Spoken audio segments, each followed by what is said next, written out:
So before I start, I would just ask that everyone bow their heads and close their eyes for a moment of silence for one of my former students who was recently in a car crash and is fighting for his life right now in a medically induced coma because someone decided they wanted to kill themselves and drove 80 miles down the road and hit him head on in the car with his high school sweetheart.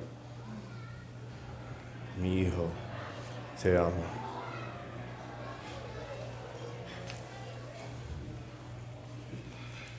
It was September 6, 2005, the second day of my senior year, and I had just set a personal record for somehow finding myself in the principal's office. I remember sitting there thinking, am I ready to risk it all on this? Is he worth it? I'm so mad right now. I know he's not, but I'm so close to getting out of this place forever, but I have to do something. I have to say something. Can't take it anymore. Rewind 4 days. It was Friday, September 2nd, on NBC Universal's Concert for Hurricane Relief.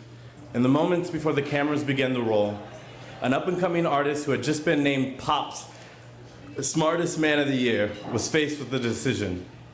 Fresh off the release of his heavily anticipated sophomore album, a follow-up to his critically acclaimed double platinum Grammy award-winning College Dropout, Kanye West decided to do what we have come to know him to do also well as Pull a Kanye, and diverted his eyes from the teleprompter to go on to say the now most infamous words, George Bush doesn't care about black people.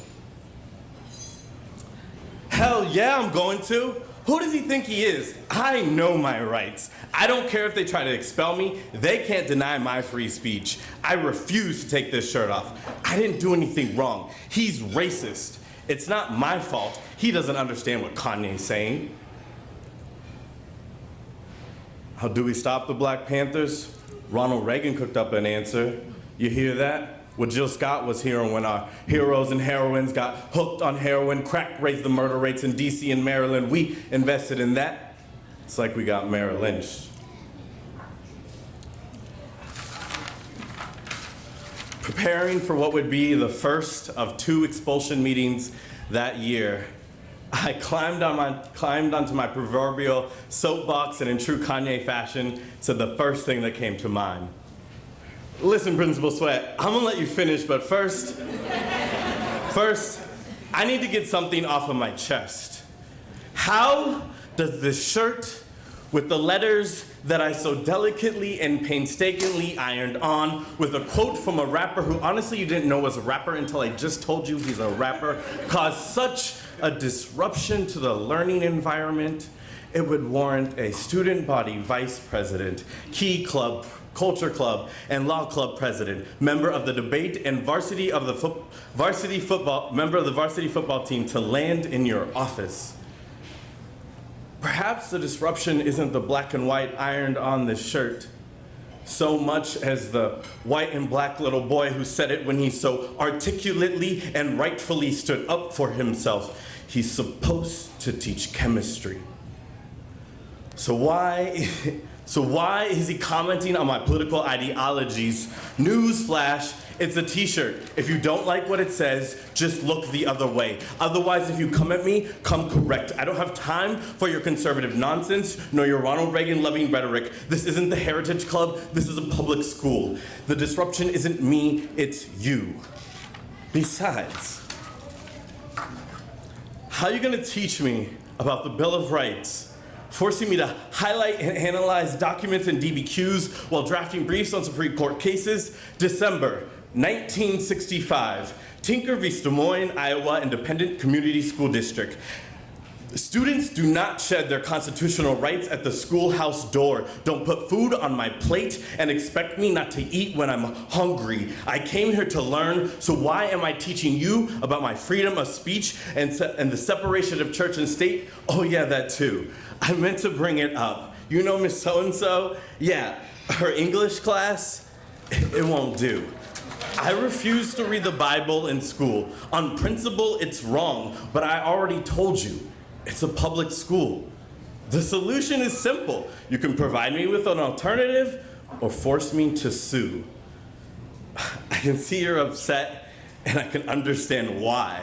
But before you make your decision, let me remind you that all expulsion hearings go before the school board for a vote. And as the first African American student advisor, I will be obligated to vote in the negative. The meeting ended with me walking out of the principal's office, t-shirt on, pride intact.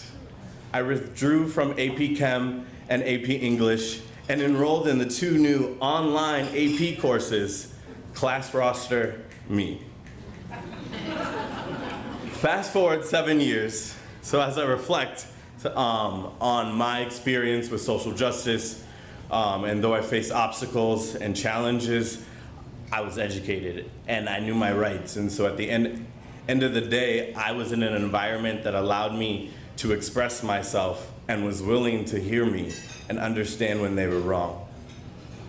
Fast forward 7 years, toward the end of my second year teaching at my placement school, Lawrence High Business Management and Finance Academy, also known as BMF, located about an hour north of Boston, somehow on the border of New Hampshire lied this 90% Dominican urban town. A once historic, thriving factory town has been reduced to the poorest city in the state. Labeled by Boston Magazine as the city of the damned, my first year teaching made history as the state's first ever level 5 failing district for years of chronic underperformance. A school system that saw its 2 previous superintendents indicted on embezzlement charges, and a mayor who was undergoing federal investigation for corruption charges. BMF was deemed a level 4 failing school. State-mandated turnaround policies resulted in a removal of over 50% of the teachers, of the staff, and the principal too. Mostly Dominican and Lawrence born and bred, they were replaced by more affluent white neighboring town teachers. And as you can imagine, the sudden and well-intended decisions had negative effects on my students. And I've never shared this with anyone, and not even Brian, so I'm a little nervous, but this truly was a culminating moment for me that put into perspective some of the privileges that I took for advantage as I gained knowledge from my racist teachers. I'd always wished that I was born in an urban city, and I went to a school where everyone looked like me. Kind of glad not all wishes come true. Nah, son, fuck this bitch. Who does she think she is? She's tripping. I didn't do anything. I knew she was racist. It's because I'm black. And if she's going to suspend me, then I'm going to do something about it. I'm going to have something to show for it. Brian, mira, look at me. Breathe. Shh. No, seriously, Brian, breathe. I promise you it will help. Look at me. Now keep breathing. I get it. I know you're mad. I've been there. But you know that. You know me, just like I know you. It's some weird connection that neither one of us have ever had the courage to talk about, but we know it's true. A younger version of me, quick to learn and an even quicker tongue. Both our report cards always had A's, and in the comment section, talks too much in class. And purposefully, sometimes we knew we could be a smartass. Our favorite rapper is Kanye, and we both play Xbox way too much. We don't say wrong things, and we swear we're right about everything, even when we're not, which, given our competitive nature, makes for some interesting talks. Or maybe more like arguments with less talking and more yelling, our secret game where we argue and debate, dispassionately keeping score. You swear you're always winning, but even though you and I both know that's not true. Constructing arguments like only we do, a telepathic duel. We anticipate each other's next move, knowing where we're going before we get there and diverting their path. I often found myself having to think faster, 4, 5 steps ahead, hoping you weren't on 6 because, well, yep, didn't see that one coming. Point for you. I know you're still angry. I can feel your pain. You need to calm down though. Just think of the good times. Like the time I drove you to see your family for spring break. You were mad because you yelled at your mom because she couldn't afford the ticket like she promised. And although we both know the pain of unfulfilled promises, you lack the same opportunities for financial independence that I had, so I drove you. 323 miles in my car, we listened to all 5 Kanye albums in order, back to back, no repeats.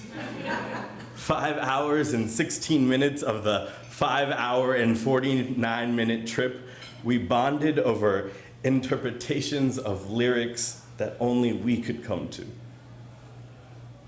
You know, I could have been fired for that. Yeah, I got your mom to sign some permission slip that I concocted up last minute, just in case.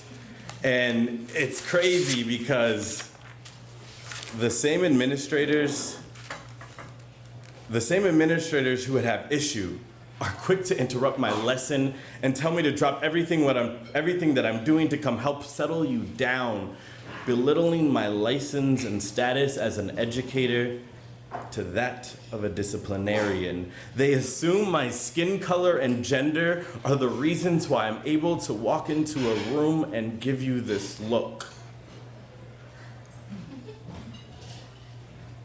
As if it's some sort of magic act, disregarding the root of the issue. They're just happy it's over, failing to see that my skin color nor my gender are the reasons that calm you. It's the look in my eye that tells you you are better than this moment. Understanding your pain, I also see your confusion. I know it doesn't make sense. Why is this white woman able to accuse you of something you didn't do, but there is nothing you can do? The system is rigged against you. Look at me. I see past your facade. I know you have to be tough. In the game of streets, it's all about respect. So when you see me in the hallway, I'll accept a nod. 'Cause I know you're with your crew, but deep down inside, I want to hug you too. Shield you from harm, protect your innocence. I'm willing to lie, but ignorance isn't bliss. This isn't the last time. A slight incline in your volume or a perceived aggressive tone will cause white women to fear. I know what you're thinking, no matter how you spin it. In the end, you lose. But this look tells you that I will personally look into whatever issue. I'll listen to you and advocate for you as quick as I will scold you with the il cocotazo upside your head. Coño, ese tú eres loco. You will never talk to a woman like that. I wish you could see the beauty behind advocating for yourself. But you are not afforded that opportunity, and it kills me. And that acting your age and doing things that I used to do will make a grown woman cry. I feel as if I must prepare you for the world, so please take note. Understanding your size and intellect unjustly adds 7 years to your life. So just like Tamir Rice, it's justifiable for a police officer or a teacher to respond inappropriately and not even know it. Look at me. This look reminds you that it's not your fault. And knowing what you know, you're gonna have to make a choice. It's not going to be easy, but sometimes the hardest truths are the ones we say when we're looking in the mirror. Are you going to choose to be a statistic? Or are you going to choose to be the bigger person? I know it's not fair to ask a boy to be a man, but our skin color and our gender do not afford us that opportunity in an unjust world. So this face reminds you of that. The meeting with the principal this time resulted in a 5-day suspension and the non-renewal of my contract effective immediately.